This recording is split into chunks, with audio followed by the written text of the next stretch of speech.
Vamos a ir a nuestro texto, siguiendo con esta serie de Génesis. Seguimos en el capítulo 2. Este es un texto que ya prediqué hace poco, poniendo el énfasis en la creación del hombre y la mujer. ¿De acuerdo? Hoy vamos a usar el mismo texto porque el texto habla de las dos cosas. Y vamos a estar hablando sobre el matrimonio. Una maravilla, un regalo precioso. Vamos a Génesis capítulo 2, versículos del 18 al 25. Génesis capítulo 2, 18. Vamos a hablar del matrimonio, pero no tanto de la forma como debemos de comportarnos o vivirlo, sino en cuanto a la creación del matrimonio. Muy bien. Ya Teresa se está peleando, tranquilos, lo logrará.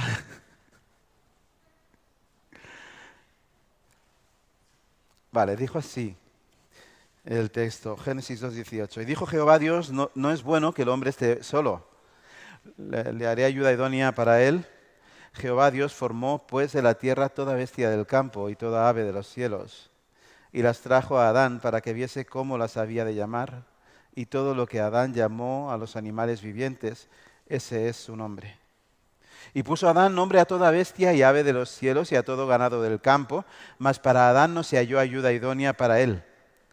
Jehová Dios hizo caer sueño profundo sobre Adán, y mientras éste dormía, tomó una de sus costillas y cerró la carne en su lugar.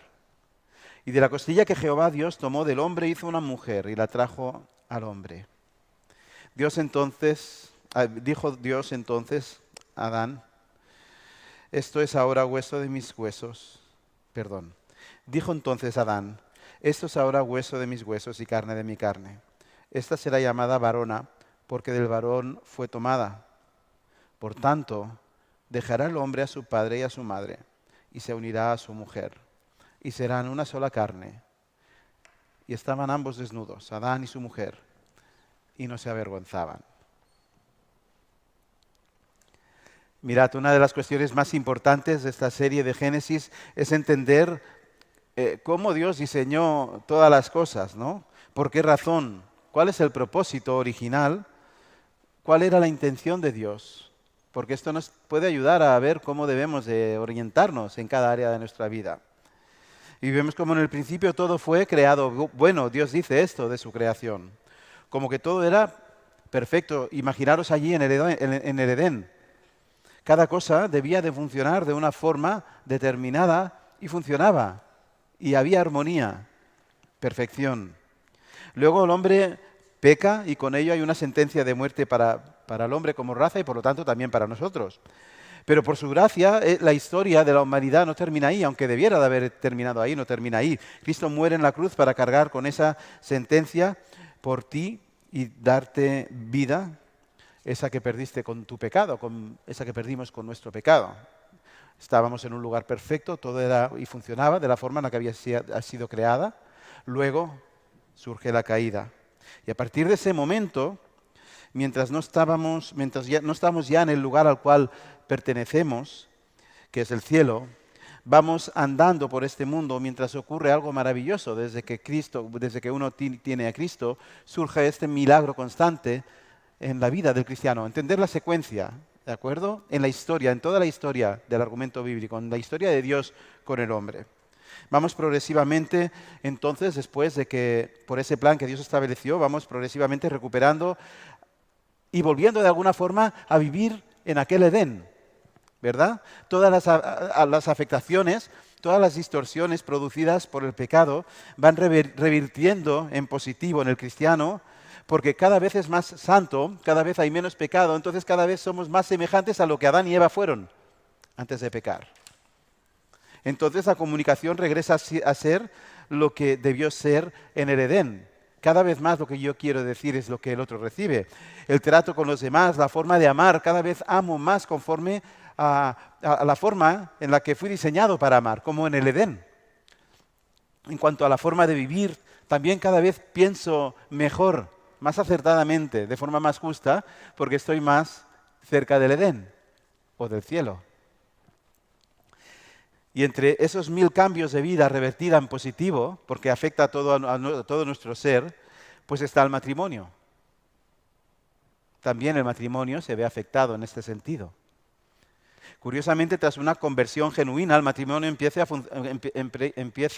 a funcionar de una forma cada vez más perfecta, preciosa, con luchas, lo sabemos, siempre queda pecado. Pero como un buen vino negro va siendo un vino que madura en la bota de roble que es Dios mismo, haciendo un milagro progresivo en nosotros, que es como volver a casa, aquello por lo que fuimos creados, al cielo. Entonces hoy tengo el gran privilegio de hablar de esta institución, esta institución preciosa que es el matrimonio. Vamos para ello a andar por 3 puntos que los he llamado, en primer lugar, introducción, en segundo lugar, nudo y en tercer lugar, desenlace. Pues en la historia de Dios con la humanidad hay una secuencia parecida a la que encontramos en una narración, ¿no? Cuando estudiamos en el colegio, ¿no? Introducción, nudo, desenlace. Y creo que esto nos puede quizás ayudar a estructurar. Así pues, entrando en el primero de los puntos, hablamos de la introducción. Vamos a tratar de entender por quién, cómo y para qué fue instituido el matrimonio. En segundo lugar, hablaremos en el nudo sobre cómo el pecado ha afectado, llevando prácticamente a exterminarlo por completo en el mundo actual. Para el tercer lugar y último, ya en el desenlace, veremos cómo gracias a la cruz entramos en ese periodo de el ya, pero todavía no. En que desde el mismo día de tu conversión empieza un proceso en el que, así como en el resto de las áreas de tu vida, el matrimonio va regresando a ser y funcionar por y para la razón por la cual fue creado en aquel jardín precioso en el que todas las cosas durante un corto tiempo fueron perfectas. Y todo ello gracias al gran desenlace de la historia del hombre, el cual es Cristo y aquella obra maravillosa en la cruz, que es lo que hace que este desenlace, que esta historia termine bien. Así hablamos en primer lugar de una introducción, institución del matrimonio. 2, el nudo, caída y consecuencias del pecado. 3, desenlace, la restauración progresiva de todas las cosas gracias a esa cruz. Empezamos con esa institución. Para empezar, sabemos que el hombre y la mujer fueron creados, ya lo enseñamos en una predicación anterior, fueron creados a imagen y semejanza de Dios, ¿verdad? No hay duda entonces de que Dios ha creado a uno y a otro, como hablamos ya en aquella predicación anterior, como 2 seres distintos. Somos distintos, no somos iguales. Un varón creado primero, el cual tenía una serie de roles muy concretos. Y una varona, la mujer, la cual tenía unos roles distintos al varón. Uno y otro diferentes, pero complementarios. Iguales en importancia y valor, pero distintos en formas de funcionar, roles e incluso físicamente distintos. No hay duda, Dios creó al varón y a la varona. No obstante, respecto al matrimonio surge una pregunta importante, ¿no? ¿Acaso no es una invención social del hombre el tema de que 2 personas se junten y compartan una vida en un tramo de ella? ¿De quién fue la idea del matrimonio? ¿Es cosa nuestra o es cosa del hombre? Esta pregunta es importante, porque de ello depende que los modelos actuales de relación entre hombre y mujer, o hombre-hombre o mujer-mujer, o 1000 formas más, sean válidos o sean solo meras versiones distorsionadas de lo que Dios había creado. Si el matrimonio en una forma concreta es invención de Dios, hay una forma concreta de vivirlo. Si es cosa de hombres, el hombre puede seguir inventando. Pues bien, como afirma nuestro texto, Dios crea al hombre entre todo lo creado y se da cuenta que está incompleto. Por ello que lejos de hacer a otro hombre, o qué sé yo, a un mono simpático y charlatán, para matar las horas ahí charlando, lo que hace es crear a la varona. una nueva creación, la cual es extraída de la misma esencia del varón. Muy gráfico, ¿verdad? ¿Acaso no pudo crear mismo como hizo con el resto de la creación? Y sea la luz, y él la luz. Y va y hace de cualquier cosa, bueno, creando con su voz, ¿no? ¿Es que acaso Dios necesitaba la materia prima para trabajar con la mujer? ¿Necesitaba aquella costilla para crear a Dios, al hombre?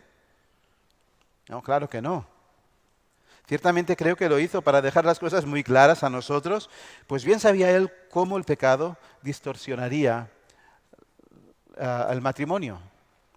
Y claramente quiso mostrarnos que la varona y el varón son hechos de una misma esencia. Que si bien es cierto que se complementan, lo es también que reflejan lo más íntimo de la Trinidad, Padre, Hijo y Espíritu Santo. Pues a pesar de que no comprendo mucho sobre Dios, sobre este Dios trino, que son tres y uno a la vez, no llego a alcanzar a comprender, sí sé que hay una relación preciosa y perfecta entre Padre, Hijo y Espíritu Santo, los cuales son iguales, pero son distintas personas. Una maravilla incomprensible para el hombre desde este lado de la vida.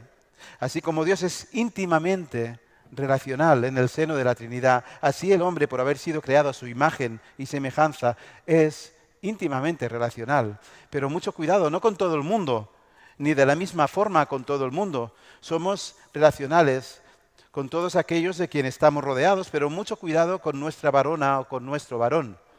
Pues hay ahí algo muy grande y muy especial.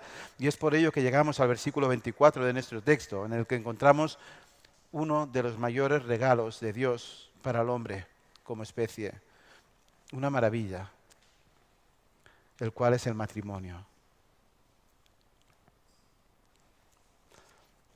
En primer lugar, decir que Dios lo constituyó. Dios lo constituyó, al afirmar que una vez el hombre y la mujer existen, una vez ya los creó, como fue el caso de Adán y Eva, entonces es entonces que en lo correcto aparece este regalo maravilloso. El hombre deja a su padre y a su madre y se une a su mujer y serán una sola carne. Entonces no lo hemos inventado. Es una maravilla, entonces sí es completado. Era incompleto y pasa a ser completo. No lo era hasta que la varona aparece en escena. Pero Dios en su gracia y poder crea perfección en su orden y en su justicia establecidos. Por ello, tengo que afirmar rotundamente que la parte más importante sobre el matrimonio es precisamente que no es cosa de hombres y mujeres. Entonces no nos pertenece a nosotros alterar el orden. No es una disposición humana. Es creado por Dios, por ello nadie fuera de Dios puede establecer sus propias reglas sobre cómo deben ir las cosas al respecto. ¿Entendéis? Si Dios no hubiera creado a la mujer, el hombre como género sería incompleto y esto hubiera quedado así, incompleto. Dios mismo nos estaría diciendo, por haber sido hechos a imagen y semejanza, que Él mismo es incompleto. Gran error, ¿entiendes, no? Adán como hombre y Eva como mujer debían representar esa perfección en comunidad a tres bandas, ¿no? Varón, varona y Dios en el centro. Es una fórmula preciosa. Bien, seguimos. En cada punto hubiera seguido hablando en cada punto, pero es que no es un tema tan amplio que hubiéramos hecho una serie sobre este tema. Bien, ¿cómo es que funcionaban en aquel momento en el Edén cuando aún ellos no habían caído? Meteos en la cabeza. Ahora estamos en el Edén, todas las cosas funcionan de una forma correcta, la razón por la cual fueron creadas, ¿de acuerdo? Ello debería de arrojar luz sobre cómo es que debemos de funcionar en nuestros matrimonios hoy, pues es el ideal al cual estamos llamados a vivir en el matrimonio.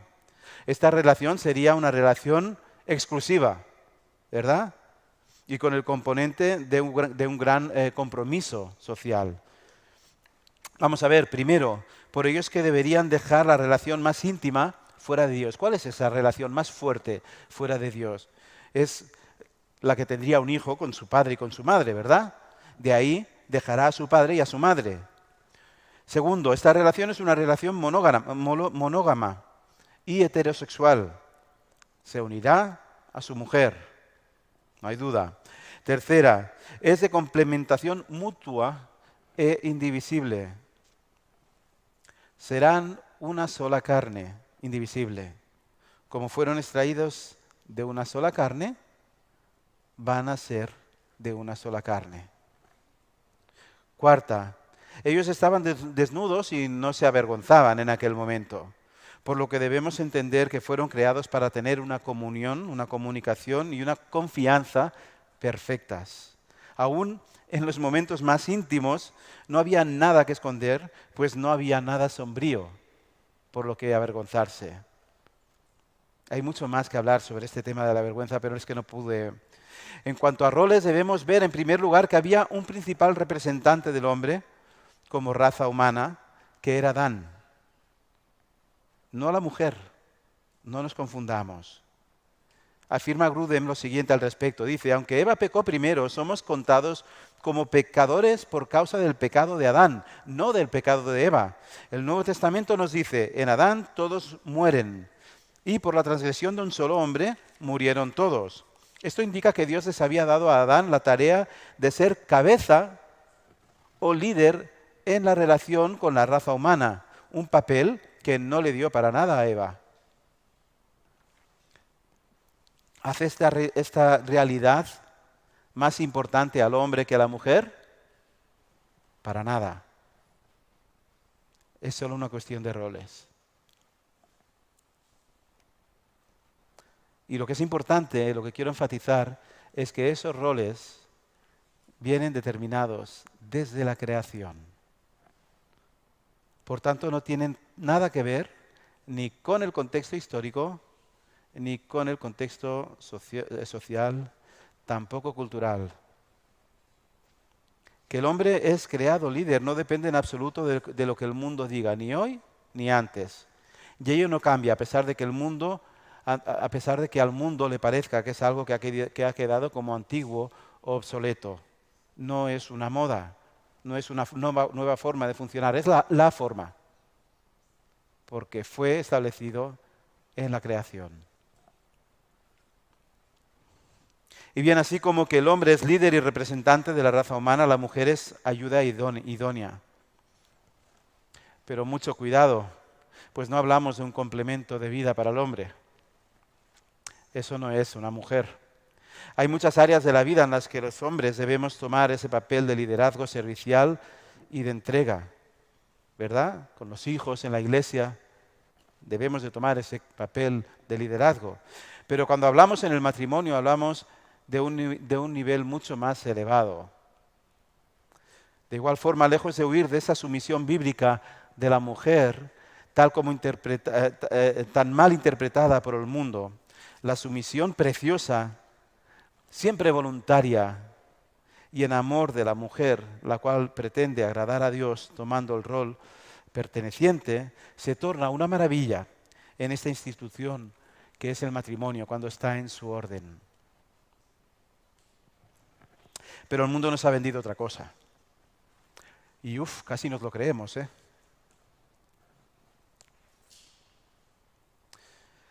Bien, llegado a este punto, una nueva pregunta. ¿Crees que Dios creó al matrimonio para que viviéramos mejor?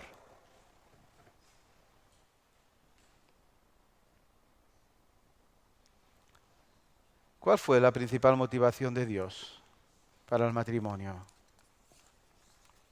Hombre, es que solo es muy aburrido.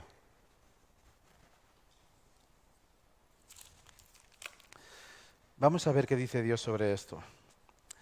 Al hacernos a su imagen y semejanza, lo que quiso fue que fuéramos fieles representantes de quien Él es. Ya lo hemos comentado, el único Dios glorioso. Por ello es que aquel matrimonio original y perfecto glorificaba a Dios como representando la forma idónea y maravillosa en la que en el seno de esa Trinidad las tres personas se relacionan. Porque, ¿sabes? Si bien es cierto que el matrimonio es para mí el mayor regalo, para mí, personalmente, de la salvación, después de mi salvación, lo es que el principal objetivo de mi matrimonio no somos ni mi esposa ni yo. Lo principal de mi matrimonio ni siquiera somos nosotros como una unidad, como una sola carne. el principal objetivo de Dios para mi matrimonio es, o por lo menos debería ser, Él, siendo representantes de esta maravilla tan elevada. Lo mejor de mi matrimonio es Dios en nosotros. Y llegado a este punto quizás estás pensando, Dios mío, cuán lejos estoy de esta realidad, ¿no? No eres mi objetivo, mi matrimonio, ¿no? Porque tampoco las cosas van tan bien, ¿no? Nos tratamos mal. Hay problemas, yo conozco algunos de ellos, ¿no? Nos tratamos mal. De hecho, quizás piensas que lo mejor, que a lo mejor es precisamente en tu matrimonio el lugar en el que quizás menos glorificas al Señor, ¿no? ¿Esto es así? Bueno, si lo es, en realidad me alegro, pues es esa percepción la que es el inicio del cambio, para que deje de ser así, tomar conciencia de ello. Entonces, tranquilo o tranquila, no hay que desesperar. Trata de comprender, en primer lugar. Luego llegará el arrepentimiento y luego la reconstrucción. Para ello entramos ahora en el segundo de los puntos, el nudo de esta trama, que es la caída. Nadie, ni creyente ni inconverso, ha conocido la verdad de lo que fue aquel matrimonio perfecto en el Edén, fuera de Adán y Eva. Este duró poco. Digo nadie porque todos nacimos pecadores tras ellos. Fuimos cultivando más y más pecado y cuando llegamos ya a la edad del matrimonio es que vamos tan cargaditos que lo que hay es una especie de sucedáneo distorsionado, amargo de lo que debería de haber sido el matrimonio. Así que si tu valoración sobre tu matrimonio es positiva, imagina lo que podía haber sido. El pecado de la mano del mismo diablo entrando en todas las áreas de la vida del hombre lo hace de una forma devastadora en la familia. Y el matrimonio es la primera unidad familiar. Y lejos de arrepentirnos y regresar al diseño original, como si fuéramos nuestros propios dioses en nuestras vidas, instituimos nuestras propias leyes humanas por encima de las divinas, rompiendo cada vez más con lo establecido por la creación. Fantástica obra la de Satanás, que tanto ha perturbado y tanto ha afectado en el matrimonio. Lo curioso es que a Dios no le agrada ni el pecado ni la tentación, pero la realidad es que Dios es el soberano y lo permite, la permite. Dios permite intencionalmente que el hombre caiga y que todo se pierda. Y a pesar de que sospecho las razones por las que lo hace, que no puedo ahora hablar de esto porque sería... pero la realidad es que hasta donde yo conozco sobre la historia de la humanidad tras la caída, siempre hubo distorsiones en cuanto a las relaciones hombre-mujer, ¿no? Siempre encontramos en la palabra relaciones gays o lesbiánicas, pero jamás el Estado había asumido como verdaderos y como géneros correctos a personas que se llegan a identificar como, no sé, como asexuales, como que no tienen ni sexo, ¿no? Y queridos, toda esta ideología de género es en realidad uno de los mayores ataques a lo que Dios instituyó en el matrimonio. Nos está estropeando mucho. En España actualmente, ¿sabéis cuántos géneros se recogen, se reconocen? Yo me quedé parado. 37 géneros hay.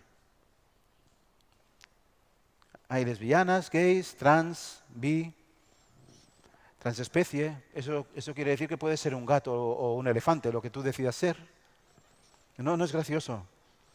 Pansexual, escoliosexual, demisexual, grisexual, poliamoroso, intersexual, agénero, género fluido, trigénero, pangénero, andrógeno, extraterrestre, yo qué sé.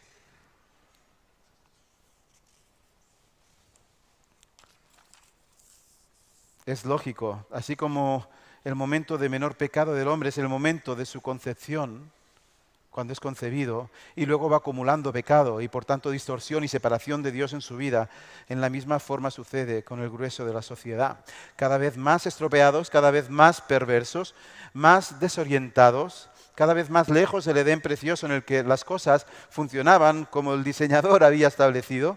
Al final llegamos a comercializar con el matrimonio, llegando a tratarlo como algo que debe de glorificarnos a nosotros y no a Dios. Entonces, sencillamente nos servimos para vivir mejor. Y si ello no se cumple, sencillamente cortamos y reiniciamos la búsqueda. Este me gusta, este no me gusta, este me gusta hasta aquí, este ya se ha acabado, este el otro tal cual, y ahora ya ni este ni el otro, ahora ya es esto o lo otro, yo qué sé, cualquier cosa. Y como que fuimos creados para vivir bien, porque fuimos creados para vivir bien, siempre tenemos el anhelo de buscar vivir bien, pero cada vez vivimos peor. No dejamos de intentarlo por nosotros mismos y al final la vida nos lleva a perder la esperanza. No hay interés por luchar por el matrimonio, porque en realidad nos importamos nosotros. Que esa sola carne jamás fue. Siempre fueron uno más uno, dos seres distintos, como agua y aceite, que lejos de estar unidos como un solo fluido, viven cada cual para su composición. Y yo cuando veo esto fuera de la iglesia y también cuando lo veo en la iglesia, me muero de pena.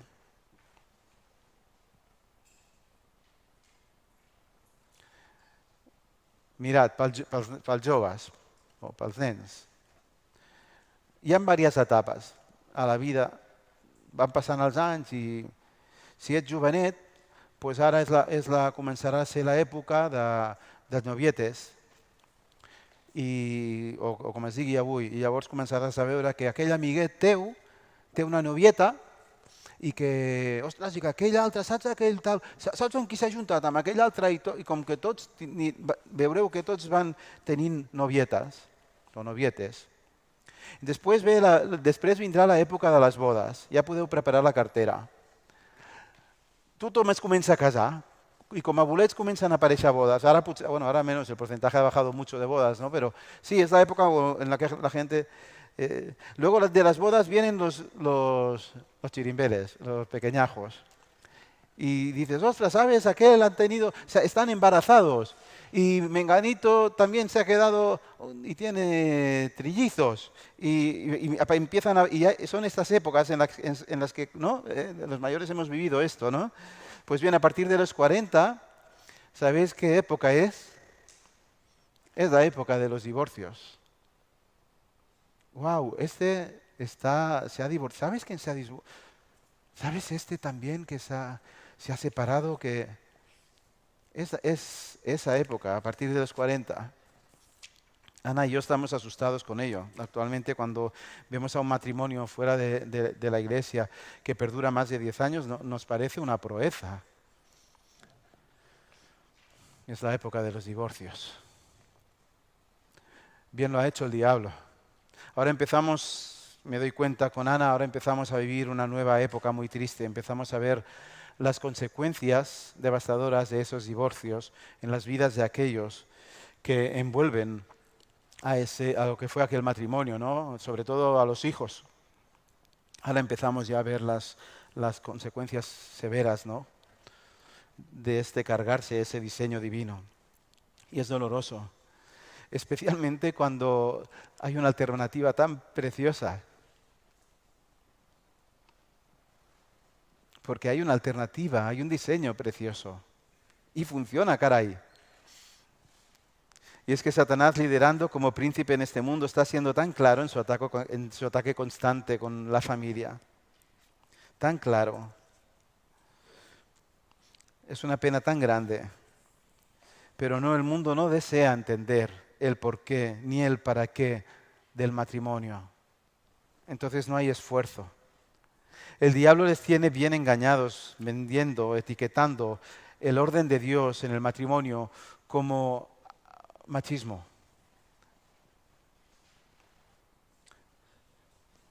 Pues que vengan y lo vean, pienso yo.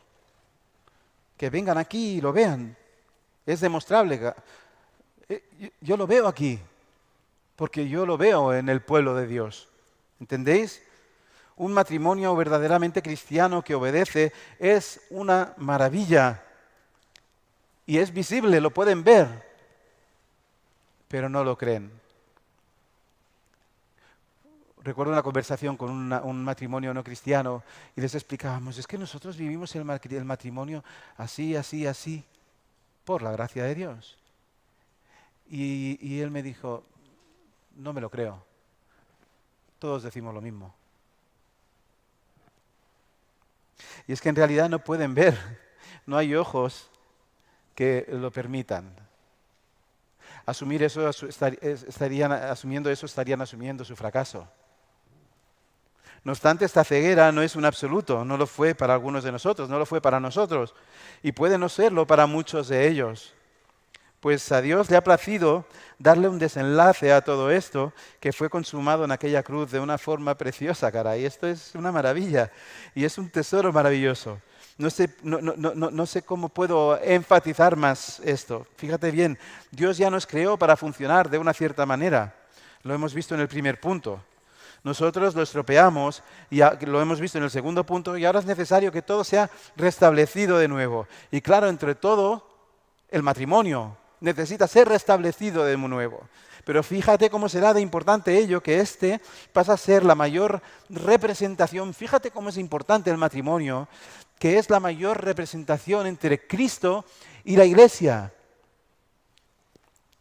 Vamos a ver esta realidad en el siguiente texto de Efesios y os pediría que fuerais descubriendo los paralelismos entre Cristo y la Iglesia respecto al hombre y a la mujer del matrimonio. ¿Entendéis? Que vayáis atando a cabo y relacionando la relación que tienen Cristo y su Iglesia, que somos nosotros, con el hombre y la mujer en el matrimonio. ¿De acuerdo? Y de hecho hoy, con que no pueda hablar más de la forma en la que debemos de conducirnos en el seno del matrimonio, deseo pediros que esta tarde, con hombre y mujer, os quedéis en casa y toméis un tiempo, por favor, para meditar en este texto, porque sería un buen texto complementario de esta predicación. ¿De acuerdo? Estamos en Efesios capítulo 5, empezamos en el 22. Efesios 5, 22. No tengo duda de que va a arrojar muchísima luz. No puedo explicarlo, pero puedo leerlo, así que voy a ello. Efesios 5, 22. Dice, las casadas estén sujetas a sus maridos, como el Señor, porque el marido es cabeza de la mujer, así como Cristo es cabeza de la Iglesia, la cual es su cuerpo, y Él es su Salvador. Así que como la Iglesia está sujeta a Cristo, así también las casadas lo estén a sus maridos en todo. Maridos, amad a vuestras mujeres, así como Cristo amó a la Iglesia y se entregó a sí mismo por ella, para santificarla, habiéndola purificado en el lavamiento del agua por la palabra, a fin de presentársela a sí mismo una iglesia gloriosa, que no tuviese mancha ni arruga ni cosa semejante, sino que fuese santa y sin mancha. Así también los maridos deben amar a sus mujeres como a sus mismos cuerpos. El que ama a su mujer, a sí mismo se ama. Porque nadie aborreció jamás a su propia carne, sino que la sustenta y la cuida, como también Cristo a la iglesia. Porque somos miembros de su cuerpo, de su carne y de sus huesos. Por esto dejará el hombre a su padre y a su madre y se unirá a su mujer y los dos serán una sola carne. Grande es este misterio, mas yo digo esto respecto de Cristo y de la iglesia. Vaya tela. ¿Entiendes, no? Un poco, por lo menos, habrás percibido el paralelismo, ¿no? Cristo es el novio, la iglesia, que somos nosotros, somos la novia. El novio, el cual es la cabeza, es el líder. ¿Cómo lidera? Imponiéndose ahí a su esposa, pegándole cuando no le obedece. De ninguna manera, por favor. Lo hace muriendo. El hombre lidera muriendo por ella. El mundo le llama a eso machismo, liderar. Liderar no es autoritarismo, es morir por el bien de ella. Cristo muere por amor hacia la iglesia, sin esperar nada a cambio. No hay intercambio de mercaderías del corazón, sencillamente muere mientras ella le escupe en la cara. Eso sí es amor. Eso es liderar en amor. ¿Y cómo es que reacciona la iglesia? Porque ahí debemos ver cómo debe de reaccionar la mujer. Bueno, piénsalo. Si tienes al Señor, ¿cómo reaccionaste el día en el que Él entró en tu vida? ¿Acaso no rompiste a llorar destrozado del amor de Cristo al verte allí, al verle allí colgado mientras moría por ti? ¿No fue esa la reacción natural? Cristo lidera y empieza la acción amándote con hechos y tú respondes voluntariamente, consumido por ese amor. ¿Qué te parece la fórmula? Cristo muere por la iglesia y su iglesia se entrega a Cristo. Entonces, ¿cómo debe ser el matrimonio? El hombre lidera sirviendo. ¿Cómo? Negándose a sí mismo por amor a su esposa. Ya no lucha por su razón. Ya no lucha más para vivir bien él. Lucha por la razón y para el bien común. Hay una nueva unidad indivisible por la que el hombre se da por muerte y muere. ¿Y cómo es que reacciona la esposa? Ella se deshace como un flan al ver que su esposo se ha negado a todo por amor a ella. Ella, por el poder de ese mismo amor mostrado en ella, allí en aquella cruz, se somete como la verdadera iglesia lo hace a Cristo. No, entonces no te dejes engañar. No importa tanto lo que sientas, ni lo que creas merecer, ni lo mal que parece que se está portando tu pareja contigo. ¿Sabes cuál es el peor peligro del matrimonio? El peor de todos. Yo. El yo es el peor peligro, la peor amenaza para el matrimonio. La sola carne genera un nuevo cuerpo, una unión que es indivisible, que ya no tiene que ver con el yo. Tiene que ver con él o con ella. Y sobre todo tiene que ver con Dios. Entonces, hombre, que tanto criticas a tu esposa, lo más probable es que la culpa sea tuya por no liderar en amor, por no negarte. Pues la respuesta de la esposa es la consecuencia lógica de ese amor de muerte. Nunca mejor dicho. ¿Entiendes? ¿Cómo exiges a tu mujer si tú no estás liderando bien? Porque el primer paso es tuyo, eres el líder. Hombres, empiezo por vosotros porque la Biblia empieza por vosotros. Fuisteis creados primero. Sois líderes. O deberíais serlo. Nos viene como anillo al dedo, machotes, porque vamos mal. Vamos mal, Lo digo en serio, vamos mal como hombres. En esta iglesia concretamente vamos mal. El otro día estábamos orando con Dani sobre este tema, vamos mal. No lideramos en la iglesia, no hay movimiento en la iglesia de los hombres. No lo hay y creemos que es porque no lo hay ya en casa. No hay liderazgo espiritual en casa. Vamos mal. Y la Biblia empieza por nosotros.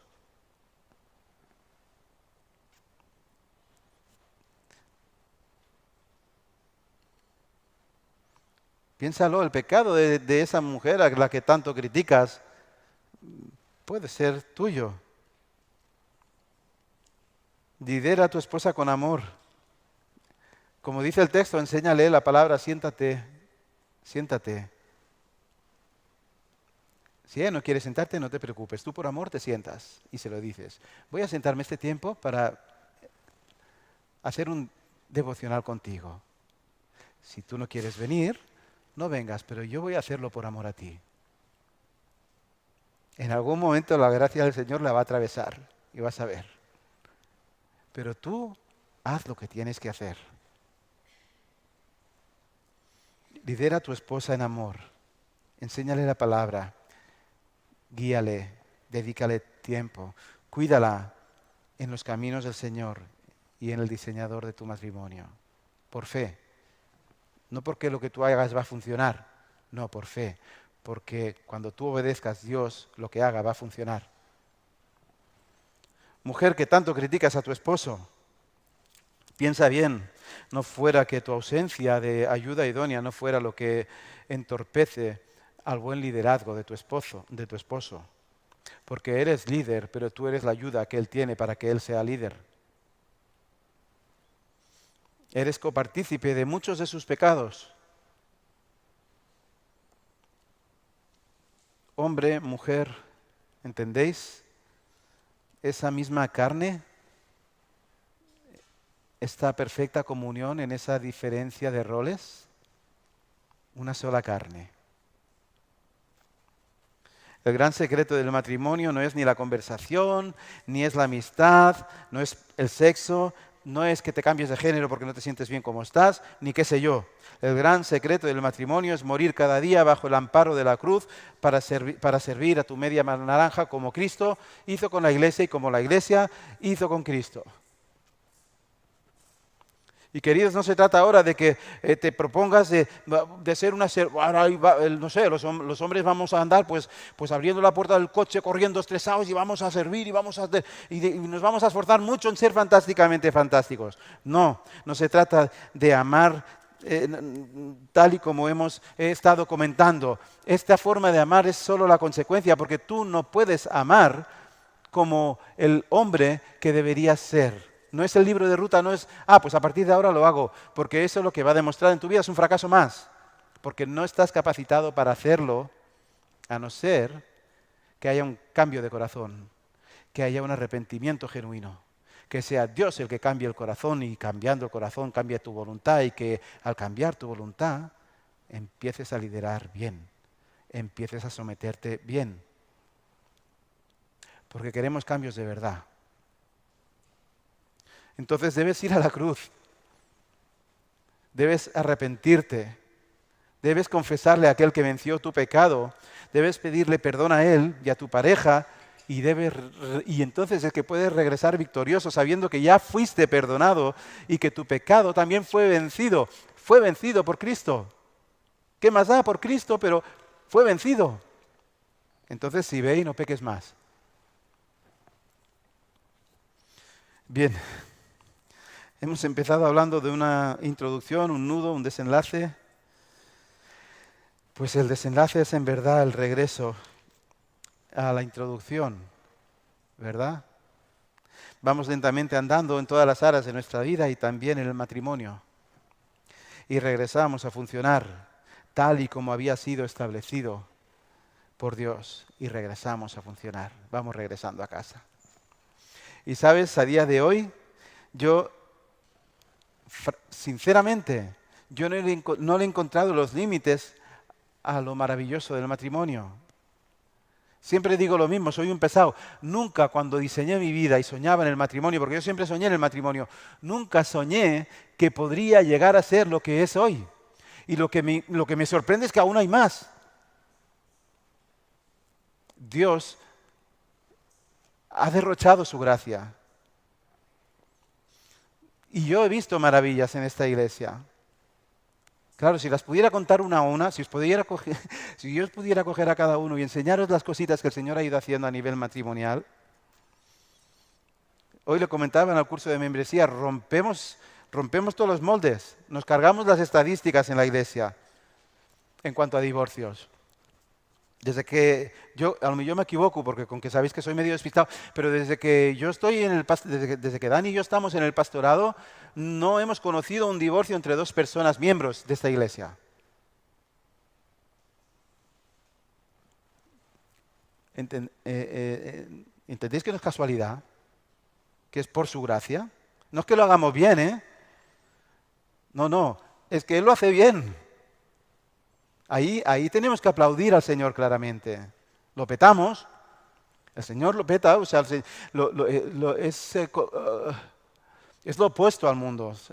Las estadísticas son... Hace ya más de 10 años y recuerdo, con cariño, recuerdo una ocasión de un matrimonio que estaba destrozado. Yo mismo recuerdo pensar, Señor, además llevaba mucho tiempo, muy poco tiempo en el ministerio, yo mismo pensaba, esto, es que Señor, esto yo no lo veo. Tenías que haber puesto, aparte del adulterio, tenías que haber puesto alguna opción más por la que divorciarse, porque es que esto no cuadra, esto no hay quien lo arregle. No hay quien lo arregle. Yo no tenía ninguna esperanza en aquello. Ella llegó incluso a pasar un tiempo en casa antes de tomar la trágica decisión del divorcio, de separarse. Y qué curioso, justo esta semana en una consejería con alguien que también ha sido restaurado, como todos, ¿no?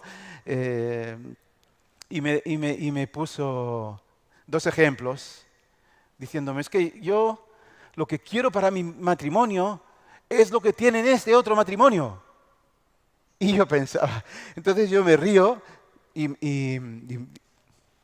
fíjate que me emocioné mientras escribía, porque digo, si tú supieras de dónde vienen estos, si tú no has estado si no lo has probado donde han estado estos dos, si tú supieras lo que Dios ha hecho en este matrimonio. Dios es maravilloso en todo, en todas las áreas de la vida. Y después de pensar en todo esto, uno no puede más que decir, sí, Dios, eres maravilloso. Tú restableces todas las cosas. Tu bondad, tu misericordia se ve en todas las áreas de mi vida. Lo veo también en las vidas de mis hermanos. Y lo vamos experimentando en todas ellas de una forma tan evidente. Vamos volviendo a casa. Una forma tan evidente que me lleva a levantar mi mirada y clamar, Señor glorioso, diseñador, sustentador, maravilloso, precioso. Esta es mi oración. Sigue protegiendo esta iglesia. Ayúdanos a bendecir, siendo bendecidos por ti, que seas tú mostrando al mundo sobre tu amor, este amor tremendísimo demostrado en el matrimonio. Y sí que muchos otros, lejos de huir por no creer, se acerquen y busquen sobre tu verdad para que también ellos te glorifiquen, como lo hace aquí tu pueblo. Señor, a ti toda la gloria, porque por ella y para ella existimos. Amén.